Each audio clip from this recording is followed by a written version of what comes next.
Quelqu'un peut me dire ce que fait Jésus aujourd'hui? Qu'est-ce qu'il fait de nos jours? La Bible dit qu'il est mort, il est ressuscité et qu'il est à la droite de Dieu. Et pendant très longtemps, j'ai toujours pensé que c'est bon, il avait comme pris sa retraite, maintenant il est à la droite de Dieu, il nous a donné les clés et puis il regarde de loin. Ah du tout. Il y a une continuité dans la Bible.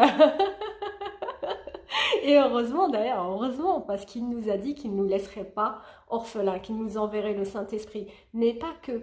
Quand on rentre dans le livre de la Bible, quand on commence à le lire, euh, l'apôtre Jean, qui était dans l'île de Patmos, a vu Jésus avec un tout autre aspect. Et Jésus lui dit, écris ce que tu as vu, ce qui est et ce qui adviendra, ce qui viendra.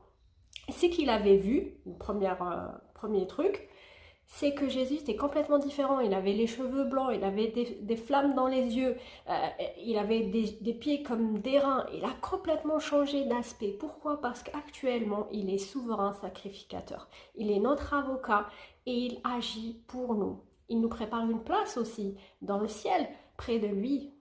Et c'est génial, c'est magnifique. Mais pour vous dire que il est souverain sacrificateur. Je t'invite à voir dans l'Ancien Testament ce que faisait un souverain sacrificateur.